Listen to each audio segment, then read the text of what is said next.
beginning of time, we humans have told stories. Stories that have been meant to entertain, stories that tell our history, stories that may just be to recount what happened throughout the day, and stories that even face oppression head-on. When I wrote this adaptation, one of my biggest inspirations was Judith Malina and the Living Theater, as well as Bertolt Brecht. These storytellers were people who told stories out of necessity, even facing danger when they were telling them. Also, we will have music in this production. The music has all been inspired from the Epitaph of Seculos. The Epitaph of Seculos is one of the oldest recorded music compositions of all time. It was found on a woman's grave left by her husband, who wanted to honor her and honor life. So we took all the inspiration from those two things. Please sit back, relax, turn off your phones, and listen and react to the story and the players you're about to hear. Enjoy ANTIGONE.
I have words of reason. Antigone, you're shaking. What is it you have to tell me that we must speak alone? Our brothers, their burial. Creon is honoring Eteocles, yet casting thee, Polynices, out in shame. Eteocles gives the full, divine, just, and lawful honors of the dead, while Polynices, who died just as pitifully, Creon declares he will stay unburied. He will be nothing but a meal for the vultures, and a warning to the rest of us. He receives no mourners, no tomb, no honors, and most of all, its meaning, no rest. Creon will be here soon to announce that he is proclaimed. My sister, it has also been warned that whoever performs a prohibited act shall be liable to the penalty of death by stoning in the presence of the assembled citizens. This meaning we have to prove that we are as brave today as we were born to be. Antigone, what can I do? It's already been done. How can I undo what's already been done? Will you help me? Will you join me? Ask yourself. What do you need help with? Polynices, his body, we must help him. You mean bury him? In spite of Creon's decree. He's my brother, and yours too. Whether you stand by him or not, I will. Do you dare disrespect Creon? He cannot keep us, me, from our own blood. Your own blood. Think of Oedipus, our father, hatred, infamous, and destroyed. When he learned of his crimes, broke out both of his eyes, two in one. Then mother, remember she too was his mother and wife, two in one. Then our brothers, two in one day. The hands that murdered once again shared twin doom. Now us, two alone sisters, and we will follow our line easily if we disobey the law and our king. What if we used our senses, Antigone? We are women, born in this world unfit to battle men. We also are subjects to Creon, who is king and our uncle. We must obey, Antigone. And so I ask, no, I beg forgiveness of the dead. Polynices, my brother, Antigone and I are forced to upkeep Creon's strict rule. To intervene would be senseless. Antigone and I's lives depend And on I will this. urge you, sister. No. Even if you were willing to be senseless, I wouldn't want the help you can give. Since you have committed to being what you believe, it is too late. I will bury him myself. If I die for doing such a thing, then good. I will lay with him. Stay with him. My brother, if crime come from my devotion of whom I love, then the living may be here above ground, but I will honor those who are below. If you believe it is the right thing to go against us because of the king, remember it is the gods themselves who set out this honor. I won't dishonor anything, but I can't help. Not when the entire country refuses to help. Then let your weakness be your standing plea in my heart. I am different from you. I love my brother. I'm going to bury him now. Antigone! I am afraid of you. Don't be afraid of me yet, sister. Steer your own fate. Look down. It's in your hands now. Go on then, if you think it best. You're a fool to go, but your loved ones still love you.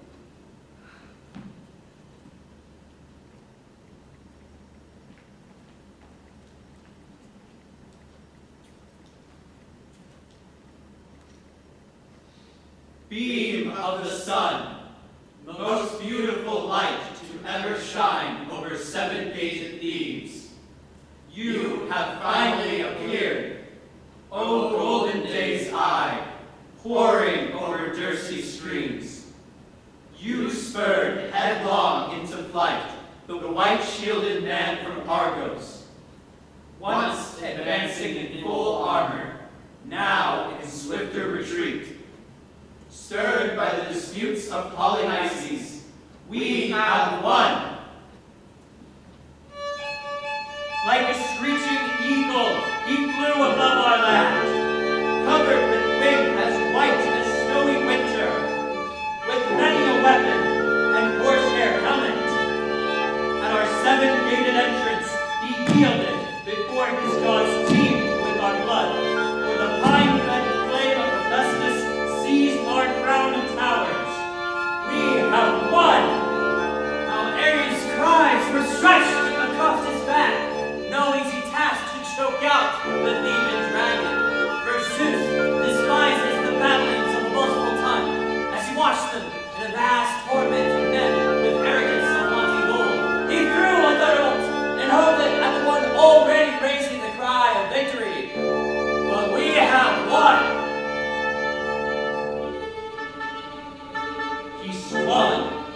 fell hard upon the earth, a torch in hand, the one who, just now, raging with mad passion, was breathing fury and slaughter like the winds of a wild storm. Yet these threats turned out otherwise, and to other foes, great Ares dealt other blows. But we have won. For 7 commanders stood at 7 gates and left behind in equal share to Zeus, turner of the battle's tides. Except for those 2 wretched ones, born of the same mother and father, who stood and drove their spears against one another, both striking victory.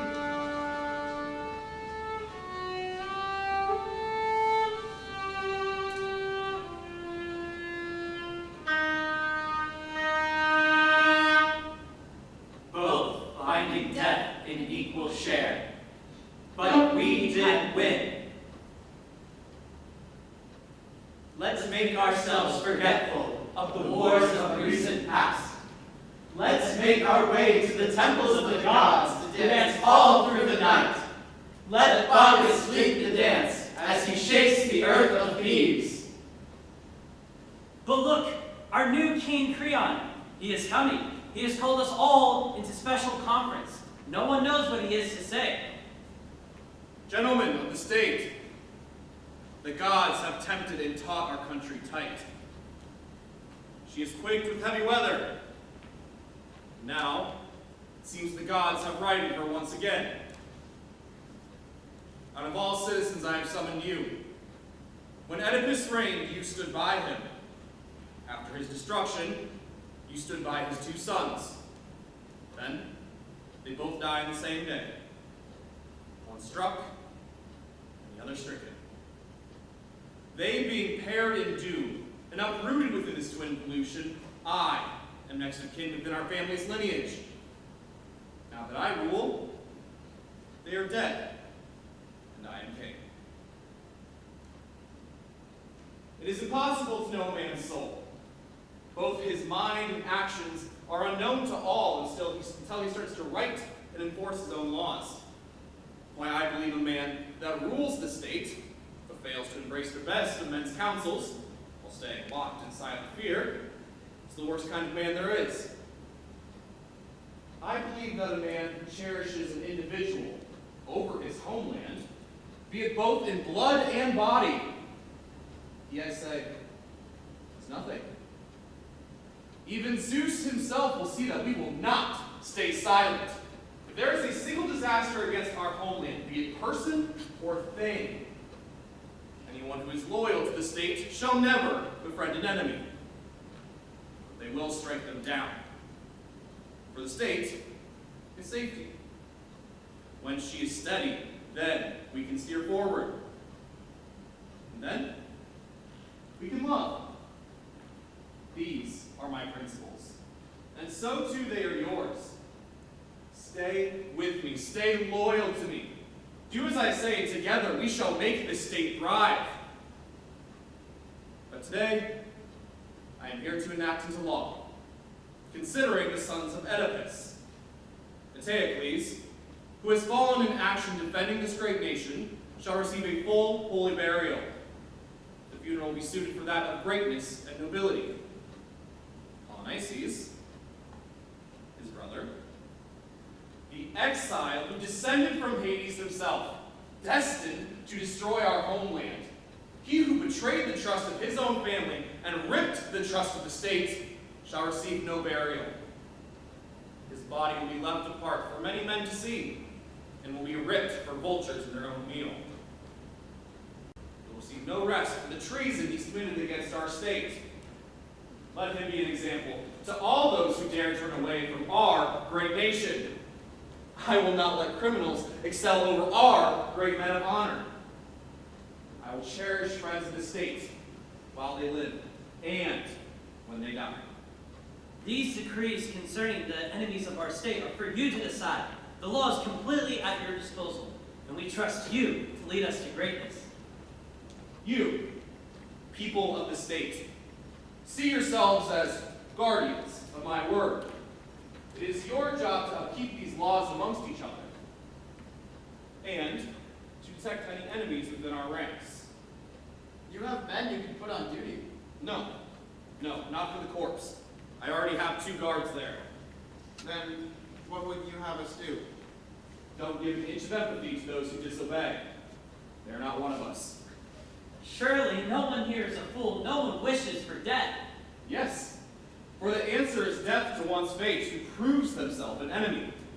As you see, it is time after time that greed destroys even the best of men. King! King! Hey! Hey!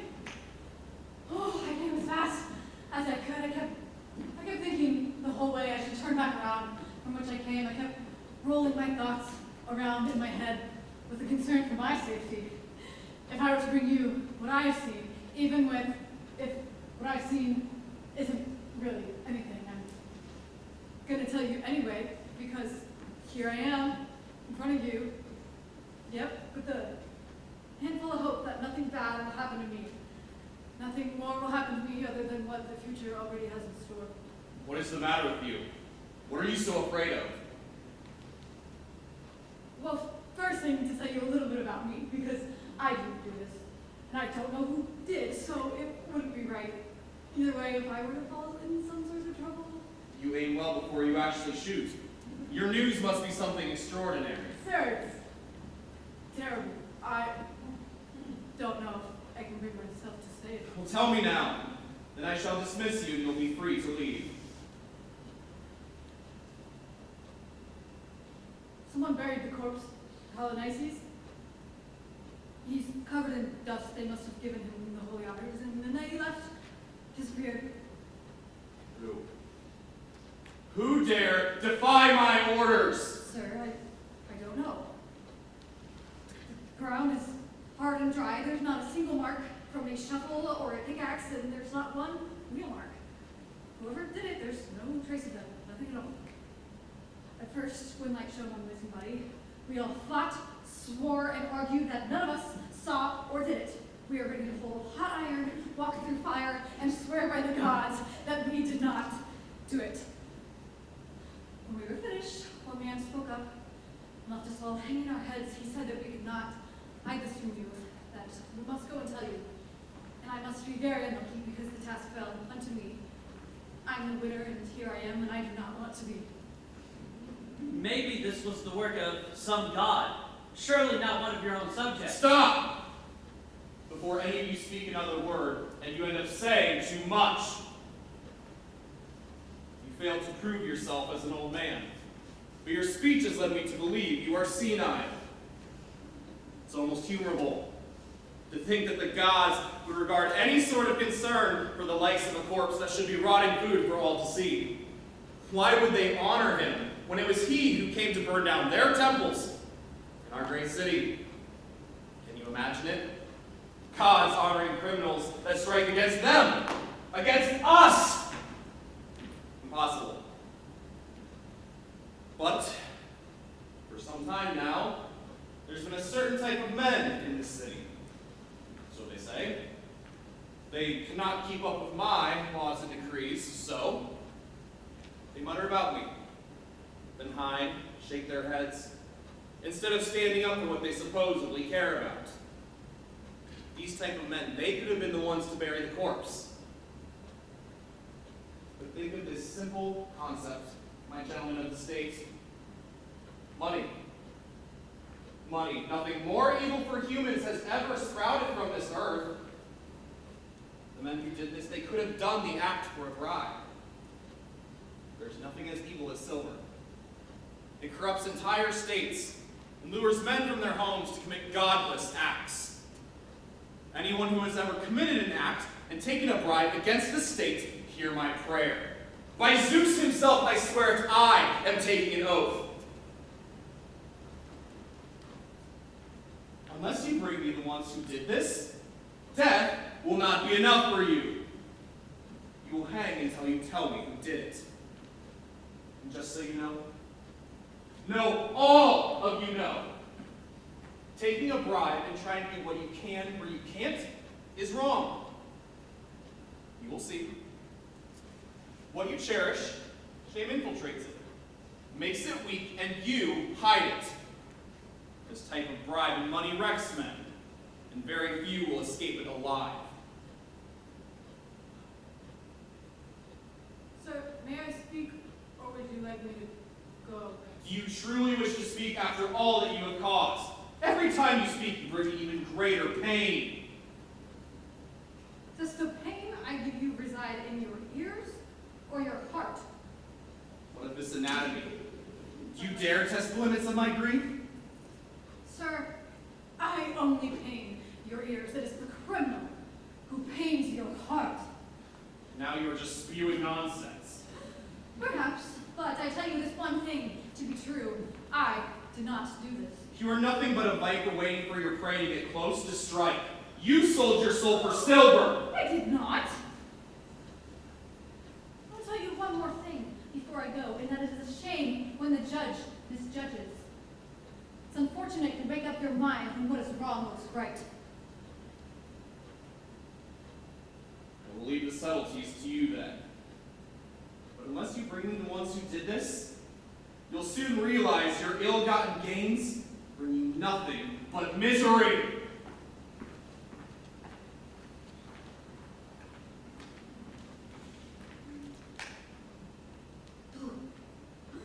Whether he's caught or not is something that the fates will have to decide, or luck may have it. One thing that is certain is you will never see me here again.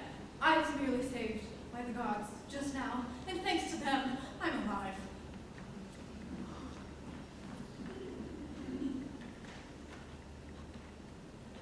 Many marvels walk through this world, some terrible, some wonderful, but none more than humanity. This power traverses the sea when it is gray with wintry wind, passing under the surging swells as they nearly engulf him. And of the gods, the eldest, Gaia, Gaia immortal, restless Gaia. She is Mother Earth.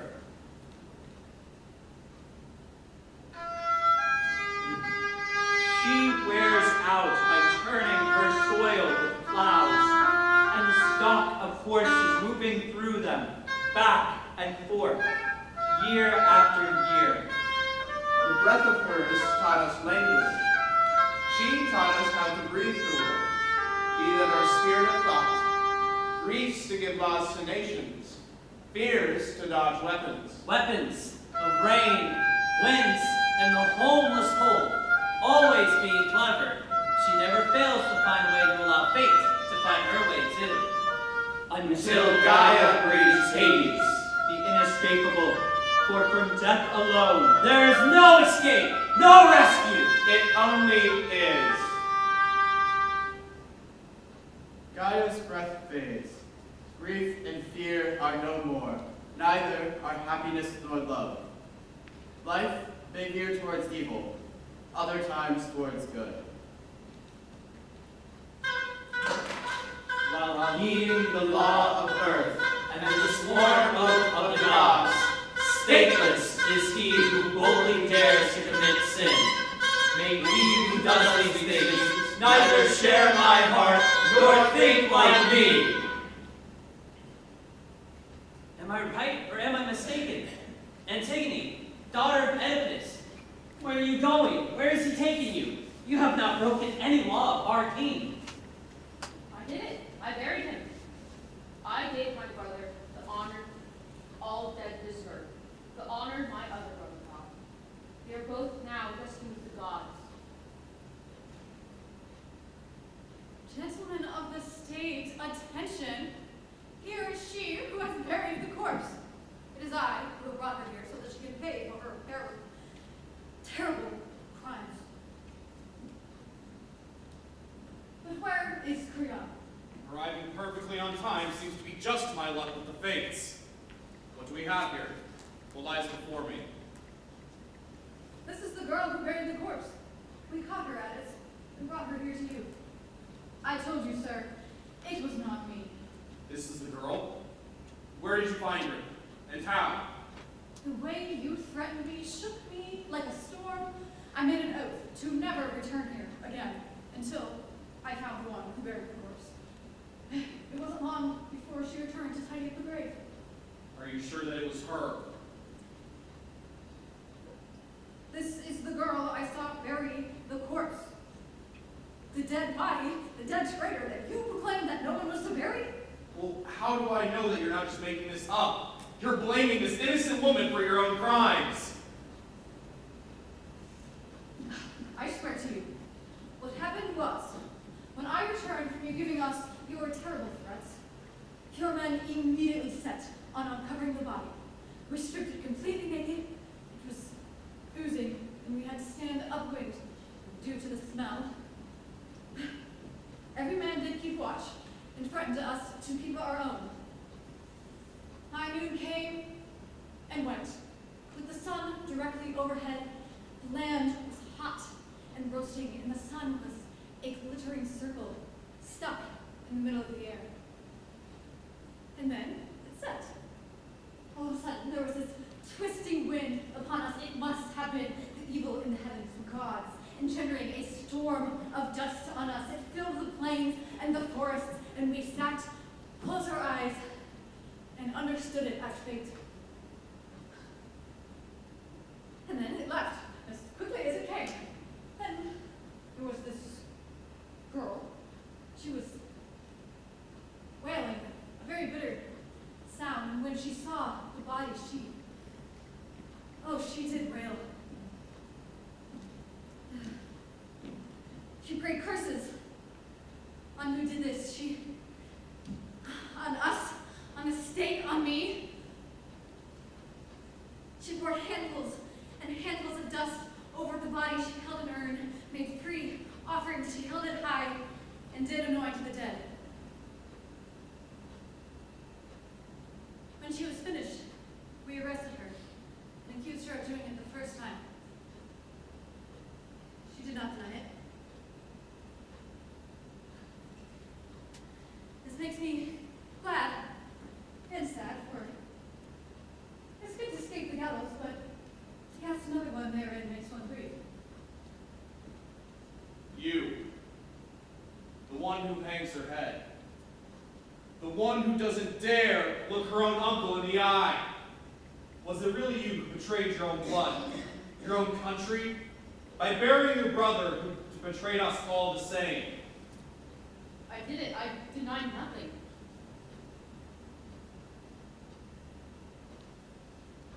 You may go. You are free from this grave charge, and I thank you for bringing this criminal to me.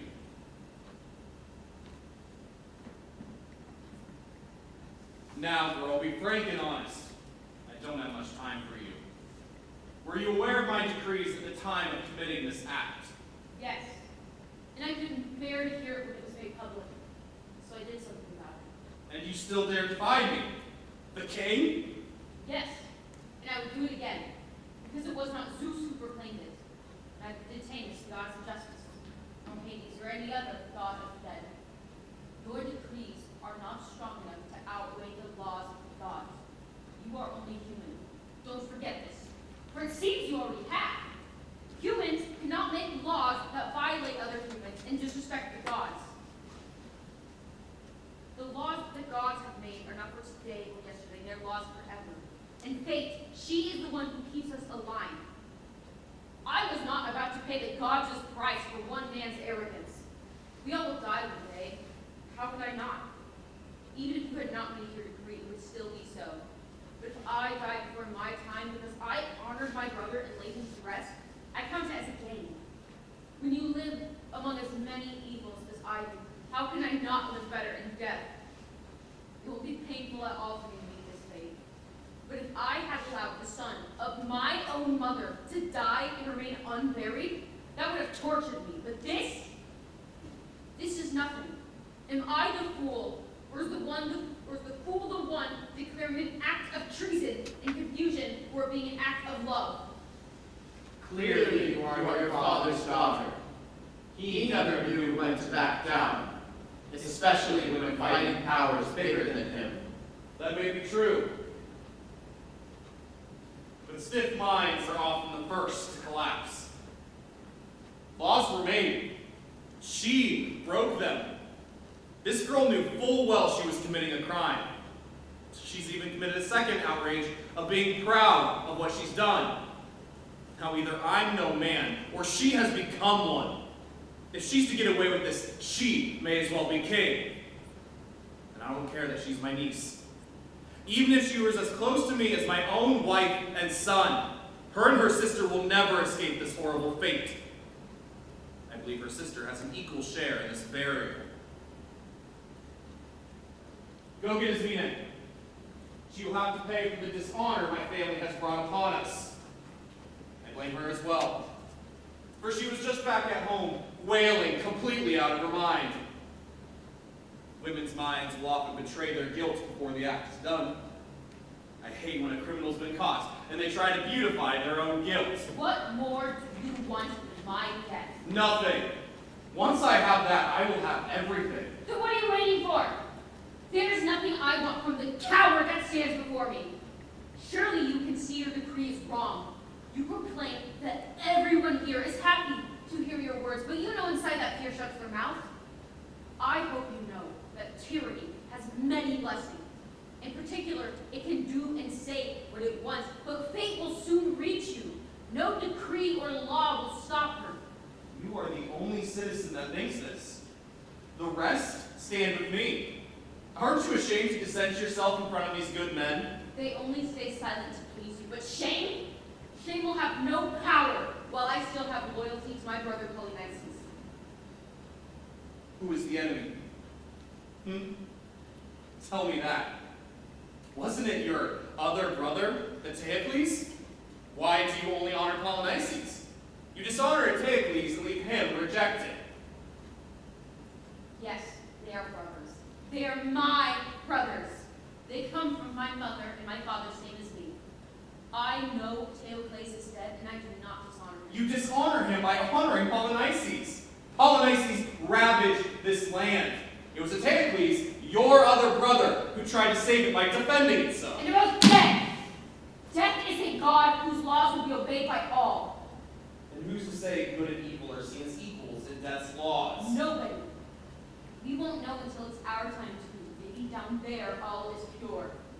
Remember this, child. Friends and enemies are two different things, and death does not make them the same. We are not born to hate one with the other, but to love them both together. If you wish to speak of love, go speak with the dead. I am alive, though, and no woman will rule me. My king, here is Ismene, the other daughter to Oedipus. Why, who would have known? There were so many vipers lurking in the grass in my own family. I had no idea there were so many traitors in my own home. Ismene, say that you shared in this burial or swear you knew nothing about it. I did the deed. If Antigone agrees, I share the blame. No, Ismene. You did not do this. You refused to. I am not ashamed to sail alongside you through your whole ocean of perils. I want to sail the story with you, Antigone. Hades, god of death, and the dead below are my witnesses. They know the truth and who did what. And I know that a friend in words alone is no friend of mine. Please don't do this. You're my sister. Don't take away the honor of dying by your side. You won't die. Not with me, you won't. What is life when I lose you, Antigone? I have nothing else to love. Ask your Uncle Creon. You both have a lot in common. Please don't hurt me so. I already grieve at your loss and you're not even gone. Hurt you.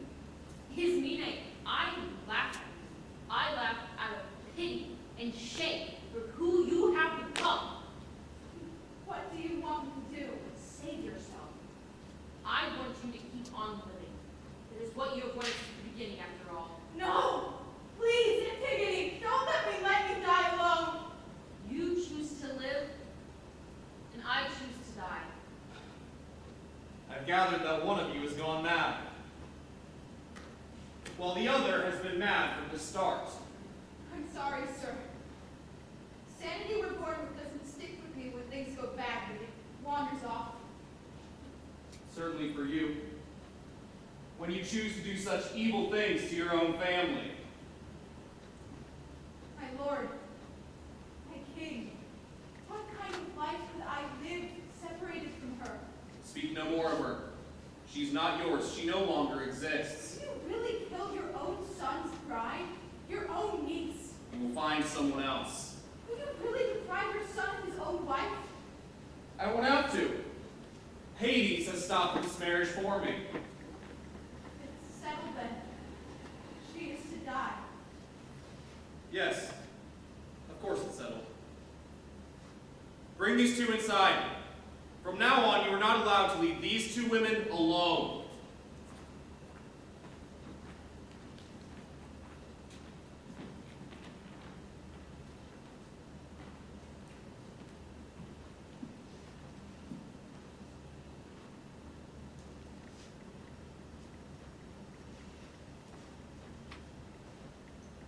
Blessed is the life of he who has never tasted evil, those whose homes are never shaken by the gods.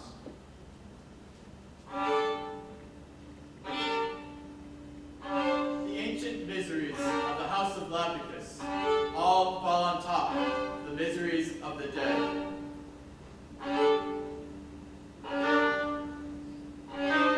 One generation cannot set all people free, for some gods will throw them down with no release.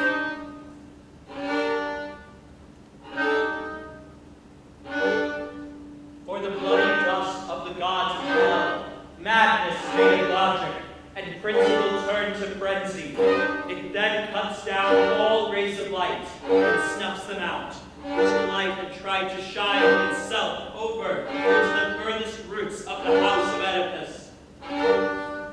Oh, Zeus, this is not a transgression of your power. No one can take it away. Neither sleep, which ensnares everything, or unwavering months of divine devotion and labor. Both then and now do these laws hold strong. Nothing grand comes to a mortal's life without ruin. Behold that much wandering hope, many a benefit to trick others through thoughtless lust. The victim is unknowing until it is too late. Both are then cast to the blaze in hell. With wisdom, the famous saying once said, evil can seem good to the one whose mind the gods are leading to ruin. Yet he at least seems free from ruin for the shortest time. Behold, it is Haman, the youngest of Creon's children. Does he come to mourn the fate of his bride Antigone? To grieve that he was cheated out of his marriage bed by his own father?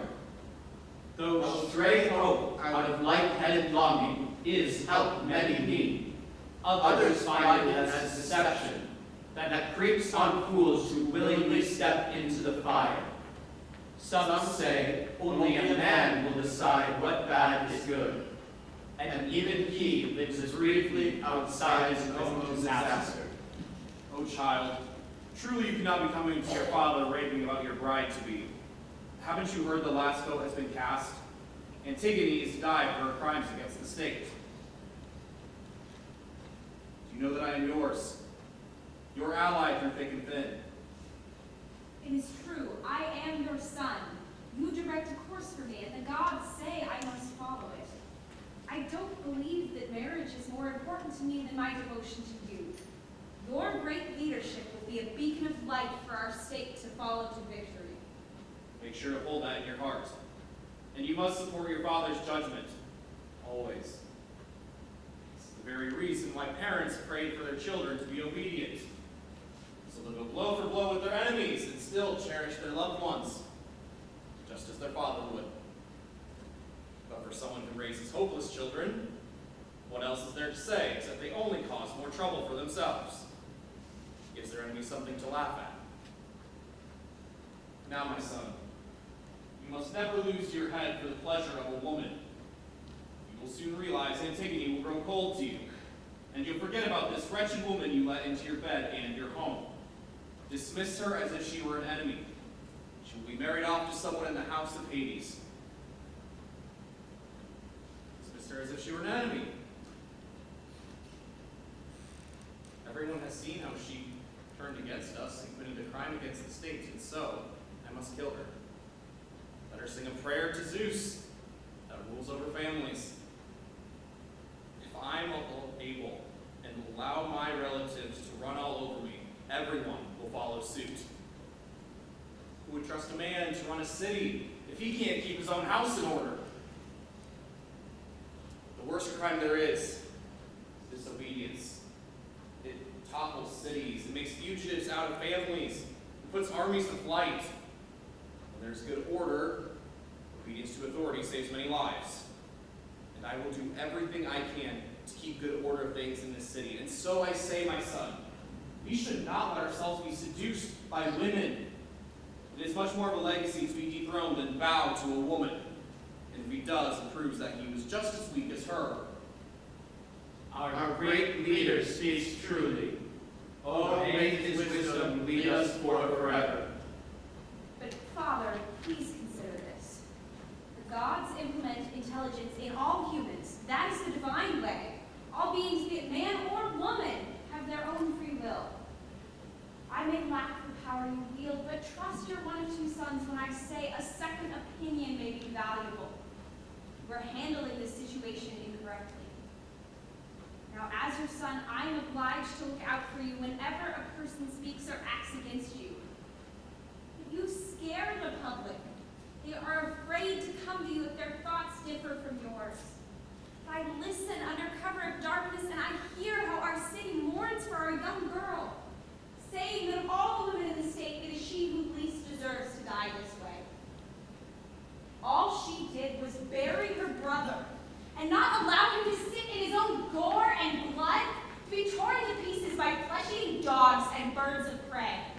Doesn't she deserve our family's honor for this heroic deed? Instead, Father, she's greeted with death, delivered by you, her own uncle. No, this is true. There is nothing that I honor more than your happiness and success. But please, I beg you, be different about this one. Please believe what someone else says for once. Whenever a man expresses his feelings, intelligence, or expression, he fears he reveals his emptiness inside. But Father, I promise you, there is no shame, even for the wisest of men, to relent against this and learn. Just don't be angry. Allow yourself some leeway. Let me have my opinion. I am young, and remember, I am still your son. My king, what he says does have a point.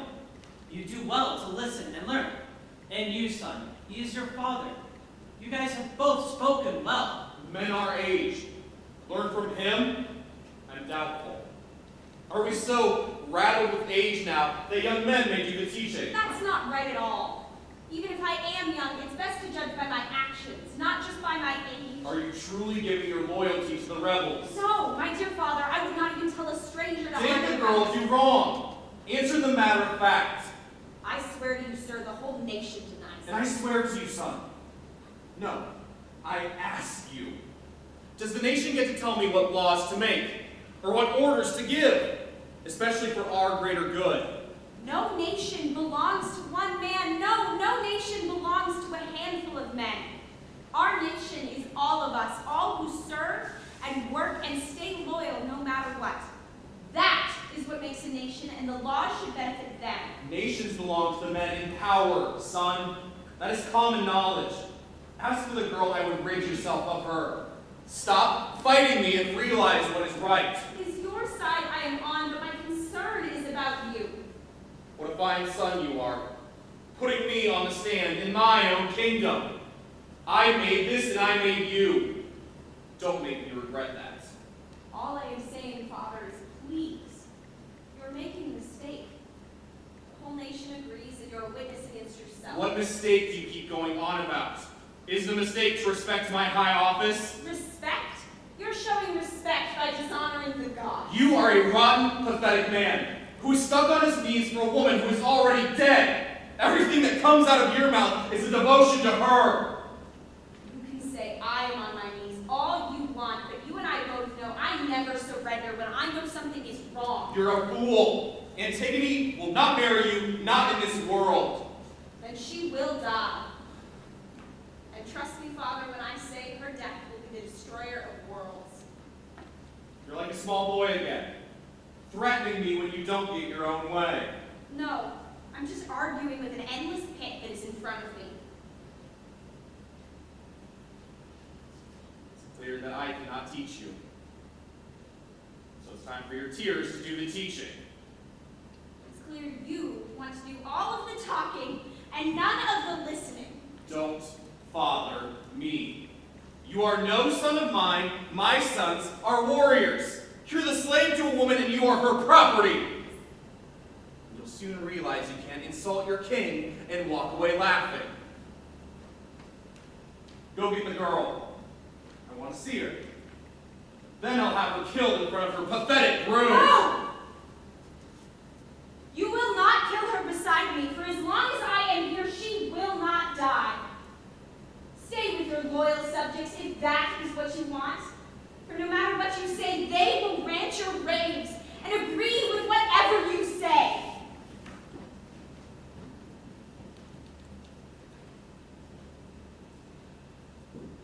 My king, it was anger that drove him away.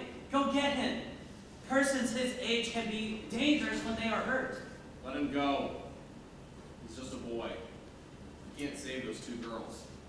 2 girls, my king? You plan to kill Antigone and Ismene both? No. You are right. Ismene did not assist in the acts. Thank you for the reminder. And how do you plan to kill Antigone? Lead her down a deserted path and seal her in a rocky cave. Leave only enough food to clear the city's name of murder. At some point in that cave, she will beg Hades not to let her die. She'll then realize that there is excessive pain in worshiping the god of death. Then it is done.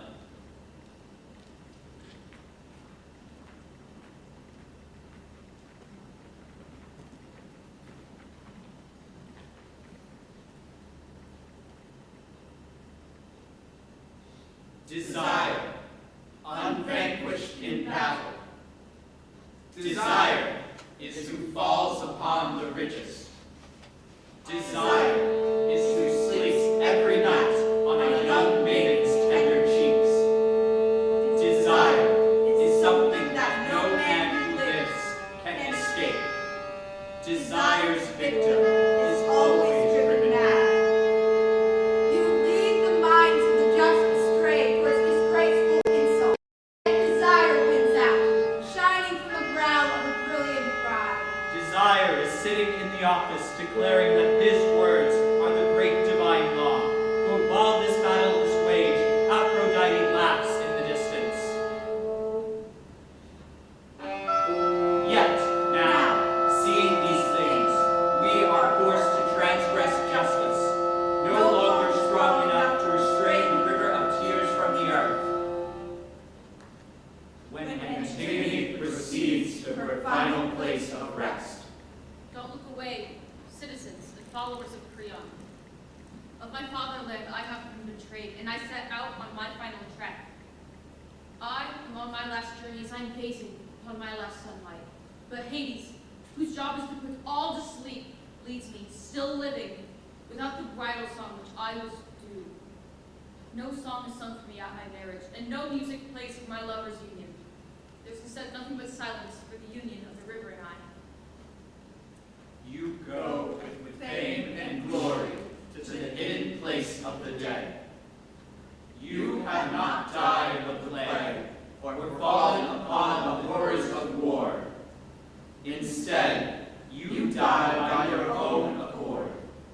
You, a mortal woman, alone. We are nothing but humans, not gods, and we are born to die. I have made you all my witness, my home, and country. Citizens and men of great possessions who just stand strong and tall, while I have become a stranger to the heart of humans and spirits both, and it seems I go unmourned to my grave. It's as if I am already dead, walking among the living. It seems like you'll be the living, walking among the dead. You have have been harsh and endearing, child. You went too far and fell upon the pillars of justice.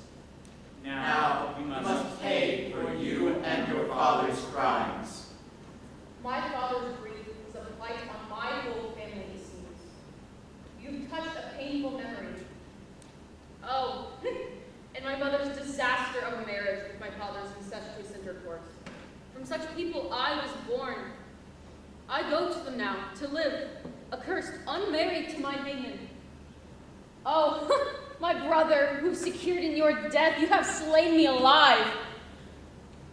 Your prayers may be potent for your passage, but they will do nothing to sway those in power. Let it be known that it was your rebellion that was your downfall. Unmourned and friendless is how I am left.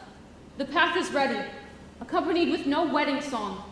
I wield my fate now as I always have, and it is to die. Listen no more to the songbird as she sings her final tune. She only wishes to use the air we breathe to take it away from us. Why, only a fool wouldn't realize that if it were any use to speak before you perish, no one would ever stop talking. Take her away. Go quickly and leave her alone, sealed in that shadowy tomb. She'll either die right then and there, or if she likes it, she can stay there, buried like her brothers. The decision is hers. Our hands are clean as far as this girl. She was only ever a stranger in this world, and her place on this earth is now gone. To my tomb, my wedding, and now my home I go. To join my own. A great number of whom Persephone has welcomed among the dead. I know all who are laid to rest, and they are the ones that I love. I am the last of them, and I will descend most shamefully before my time on earth can be properly spent. When I go, I cherish the thought that I will go dear to my father, dear to you, my brother, and dear to you, my mother. For when each of you died, I washed you with my own hands and poured out funeral libations. And now, Polynices, this is my reward for burying you. And yet, in the eyes of the wise, I honor you well. But if I were the mother of children, or if my husband had brought it away, I would have never taken on this burden without public support. But why am I even saying any of this? If my husband had died, I could have found another. Or if I had lost my first child, another man would have fathered my second. But with my mother and father both sealed away in Hades, I can never have a new brother. For such a law, I honored you above all others. But to Creon, I see death wrongfully.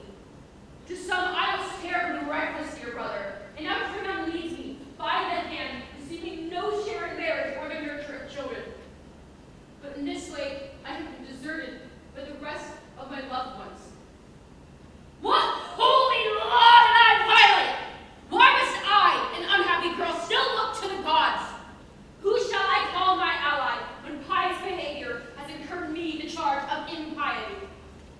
But if these things please the gods, once I am done suffering, I will know what it was all for. But if my judges are found guilty, may they suffer no more than I have suffered at their unjust hands. The same eternal torment grips at her soul. Take her away! Can you not hear? Guards, her time is here. She has had enough. Death is here and now. And it does not live within just me, Creon. It lives in you too. Your words mean nothing to me, woman. You no longer exist. You are condemned. The land we walk on, people walked on before us, and they died, as I am about to. The earth remembers them, and though we forget, the earth reclaimed them. The earth calls for me now, but you, our great nation's leader, look at what you have done. The last daughter of the house of your kings is now to die by your hands. The prolonged suffering brought on by my father, mother, brother, and now me, shall live within you and the rest of our family for the rest of your earthly days.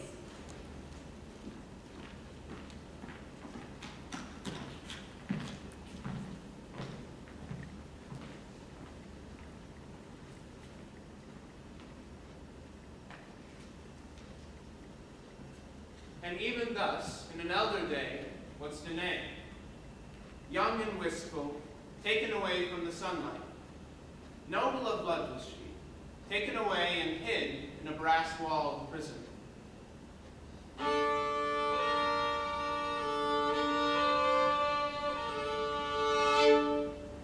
Yet the eye of the mighty god beheld her. Zeus came to her in a golden shower. She bore the seed well of the immortal father, mothering a hero.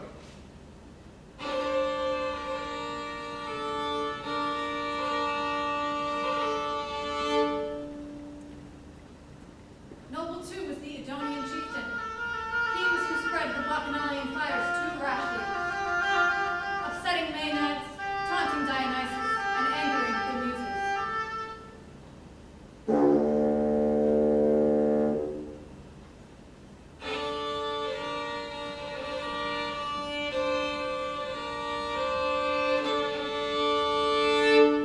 The chieftain made gods mad, and the godly power thrust him down. Deep inside rocky dungeons, he learned through pain that in highest frenzy draws sharp divine vengeance.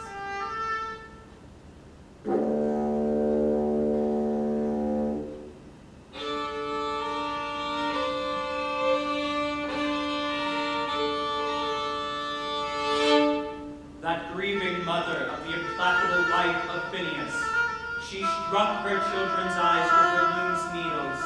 Their little faces turned to the sky, tearless and bleeding.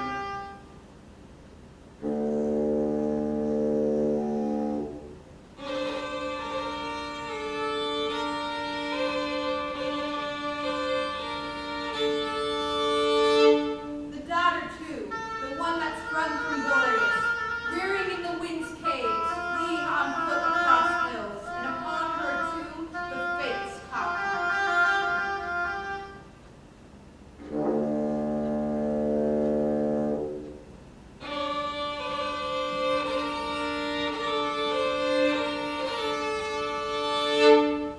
Dread indeed are the fates, their ways mysterious.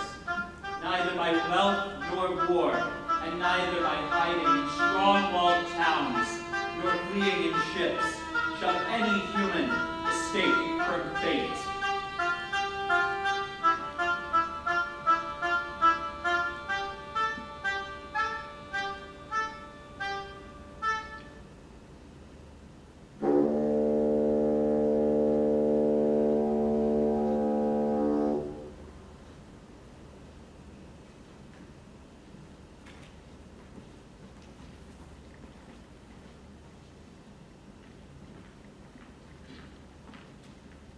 What is it, Tiresias? What news do you bring? My lord, my king, I will explain.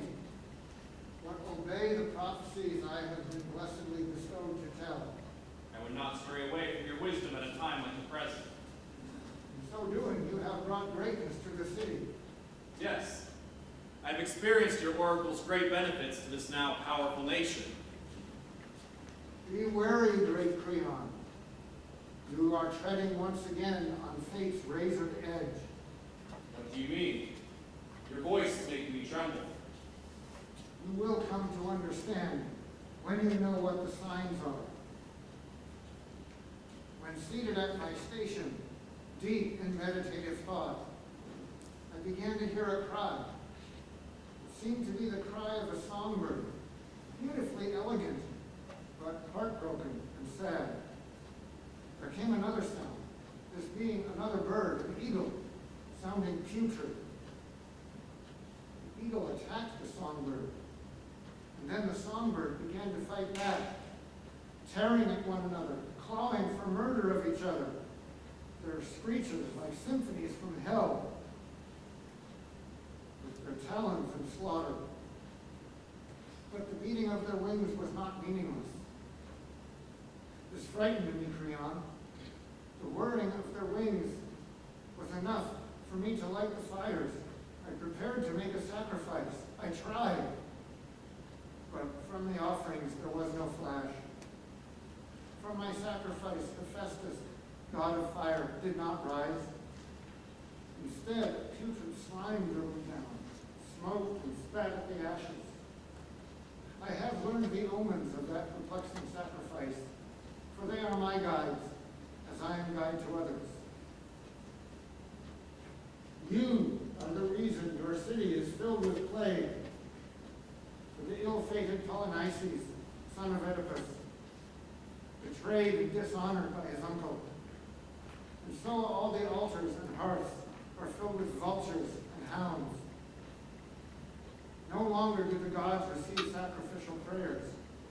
No longer does the eagle shriek auspicious cries, for it is now gorged upon the fat of that slain brother, the songbird.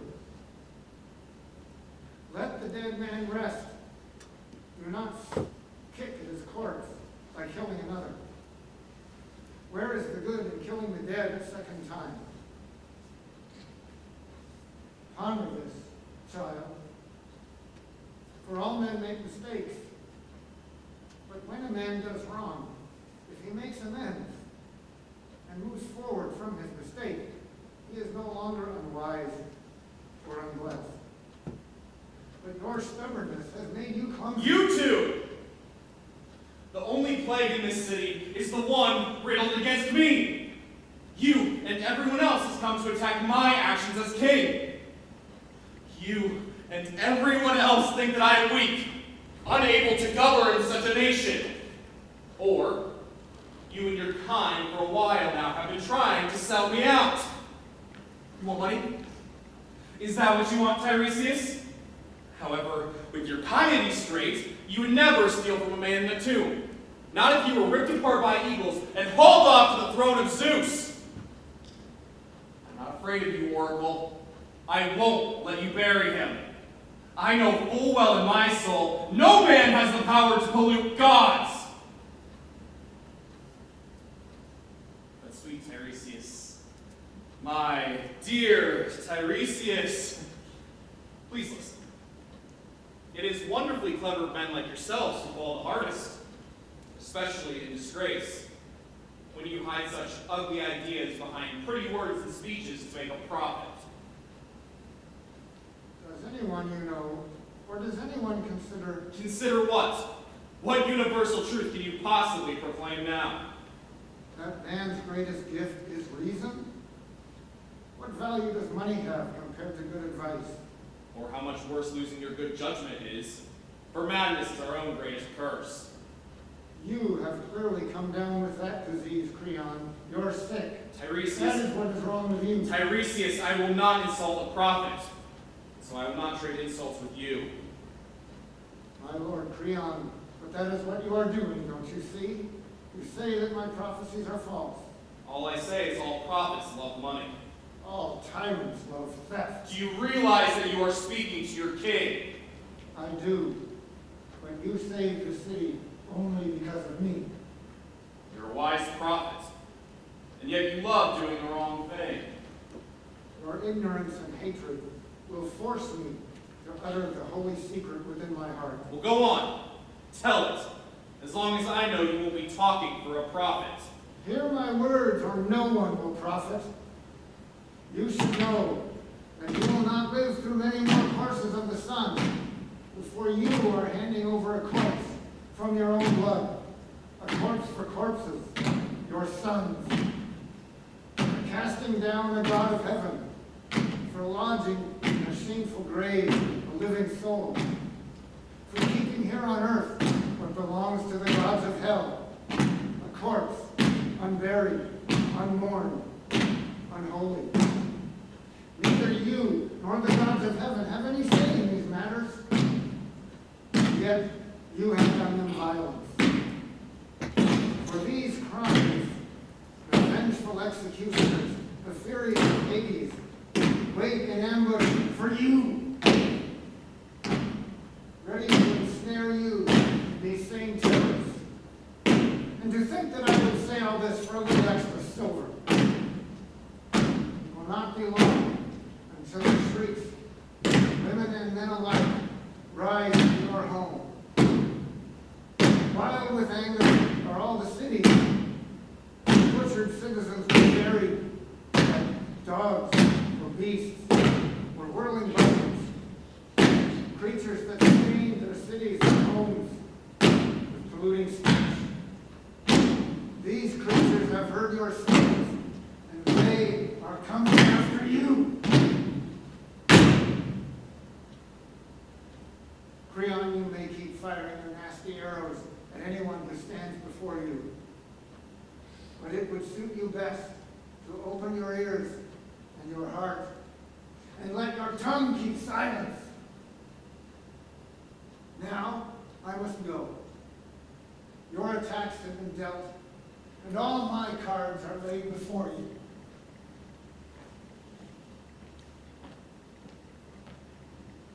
My king, Creon, we have come to know Tiresias for a very long time. He's never lied. I know that. I know this, but what am I to do? You need prudent counsel, sir. Please, tell me. I promise to comply. Free the buried girl and bury the unburied. There is still hope. The scales may still balance out. Your advice is to give in? As quickly as possible, my king. For the curses of the gods bring a swift end to foolish men. Oh, how my heart hurts. But I can't keep going on like this. I am fighting fate and the gods all at once. Then go, act now, my king, for the only time we are certain of is the present. Go, act now, my king. I will go straight away. Go. Go, friend. Together we will take our axes to the tomb. My mind is made up. As I was the one who buried the girl, I shall be the one to set her free. I fear that it's best to preserve the laws of old and honor all.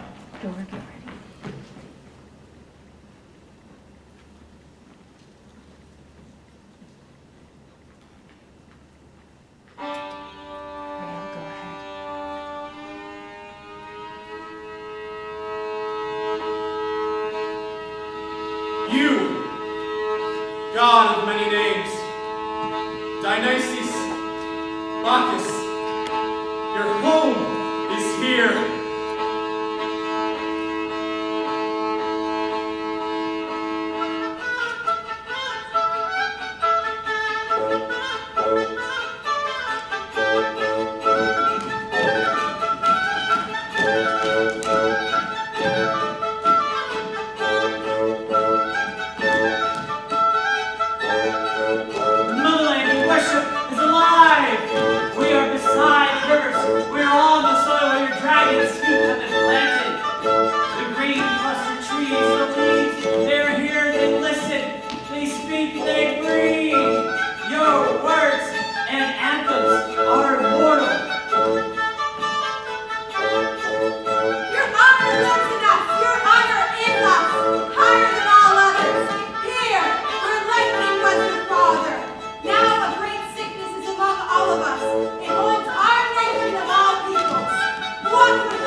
Gentlemen of the state, it is impossible to praise or even criticize any point of human life. The fortune the gods lay on us tumbles, and some rise. Once the affairs have been sorted, even the greatest of prophecies cannot assist mortal men. As far as I can tell, Creon was a blessed man. He saved our great nation from many enemies, inside and out. He saw where power lay, and he took it for himself, and led his followers well. He fathered many noble children. Now this is all lost, another victim to the ever-turning wheel of time. When men and women kiss all of their living joy away, they are no longer alive. They are merely just a corpse. Fill your home with riches, if you wish. Look to all the world like some great tyrant. Take everything until there is nothing left and the wells run dry. If there's no joy in those things, only greed, when you do so, you're just as good as dead when you're walking on this earth. What's the latest report on the royal family's troubles? They're dead, and the only one left living is to blame. Who lies dead? And who did the killing? Tell us. Haman is dead, bloodied by his own hand. His father's hand or his own? His own. And he did it to spite his murderous father and to be with his love, Antigone. O prophet, how true your words ring now. With things the way they are, there's more for you to consider.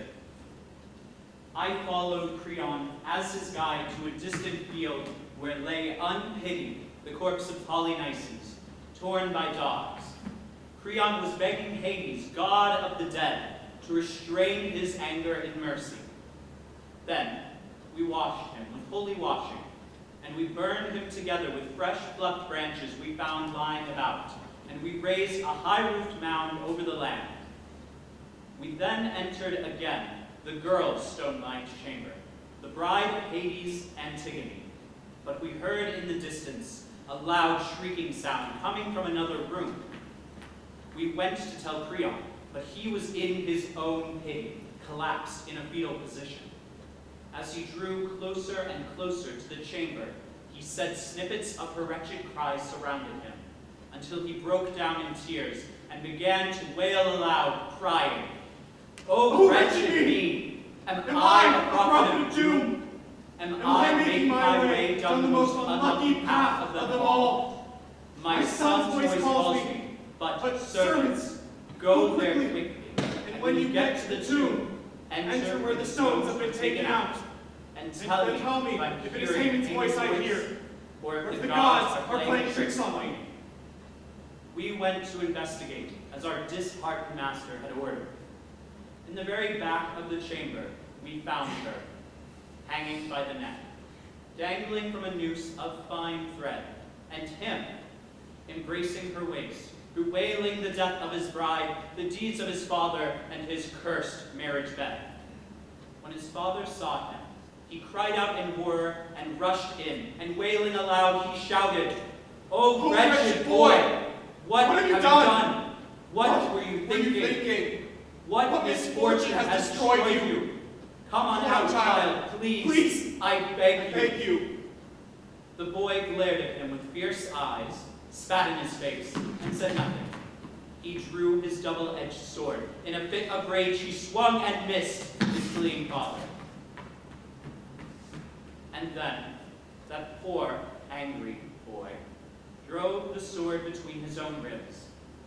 While he still had some sense of mind, he embraced the maiden. Gasping for air, he sent a swift river of blood dripping down the maiden's cheek. Corpse lay by corpse. And that poor boy finally got his marriage rights in the house of Hades, and showed all mankind that the greatest sin is foolishness. But look, our King Creon, he is coming. Let's see what he has to say about the mistakes being his, and his alone. I've committed a hard, mindless, and deadly crime. Look here. The killer and the kill. A father and a son. My own counsel, the only one I would listen to, was poor and worthless. My son. My boy!